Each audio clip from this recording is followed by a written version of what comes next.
Lárus Jónsson, þjálfari Þórs. Ef ég hefði nú sendt þér lista í dag og sagt, Lárus, hver er óska fyrsta spurningin í viðtalinu, hvert hefði þá verið svarið? Þýðir þetta að þú séð komin í þrótt með spurningar, Palli? Brjóta þetta aðeins upp. Spyrðu okkur út í síðasta leik á móti Þór Þorlákshöfn. Valið, já, það er einmitt málið. Þó Þorlákshöfn er að koma að heimsókn til okkur á morgun. Við erum búin að spila tvisvar við á í vetur. Fyrst í deild þar sem við töpuðum á Ögurstundu.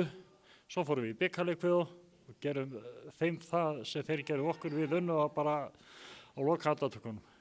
Hvernig leik megum við búast á morgun? Samkvæmt þessum tveimur leikjum þá verður þetta bara naglbítur á morgun. Ég held að sé bara tvö mjög svona svipuð lið. Þeir eru með aðeins breytt lið frá því síðustu við spiluðum við þá.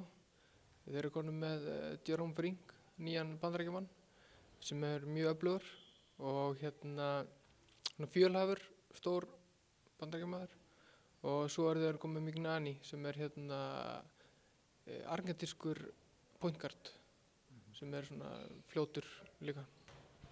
Á sama tíma er allt óbreytt hjá okkur nema liðið bara slípast betur og betur saman og búin að vinna eftir þetta 2 leiki og það í röð, þannig að þetta er vonandi góð sviti hjá okkur líka.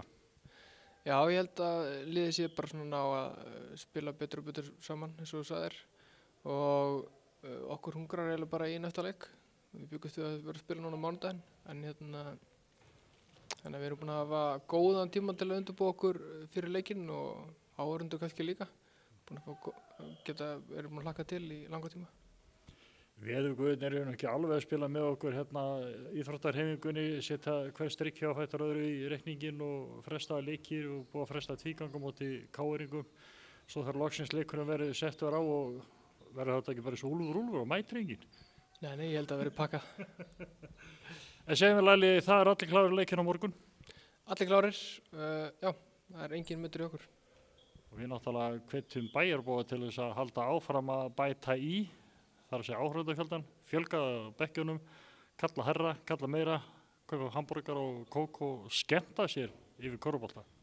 Já, í rauninni það áhorfendur geta gert gæfumuninn í leik eins og á morgun, þar sem maður búist við bara rosalega jöfnuleik. Þannig að það skiptir rosalega miklu máli bara fyrir svona orkuna liðinu að fá áhorfendur með okkur og styðja bakið okkur.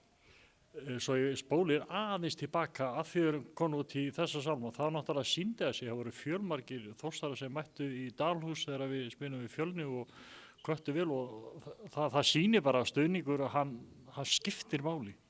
Já, hann skiptir máli. Ég meina, hver veit nema að við hefum jafnvel kannski bara tapað leiknum móti Fjölni ef við hefum ekki verið með fólk sem studduðu bakið okkur. Þannig að þetta gefur bara strákunum sjálfstraust og svo náttúrulega er þetta líka bara þannig að þetta eykur bara pressuna á okkur að standa okkur betur þegar fólk er að hafa trú á okkur. Ekki erfiðara, svona já, eins og þú segir, meiri áskorun eftir sem áhorfendur og fleiri til þess að gera það ánægða. Já, þetta er svona jákvæð pressa. Við halda pressunni. Já, endilega, sem flestir bara með þetta. Allir gangi ykkur vel. Takk hérlega.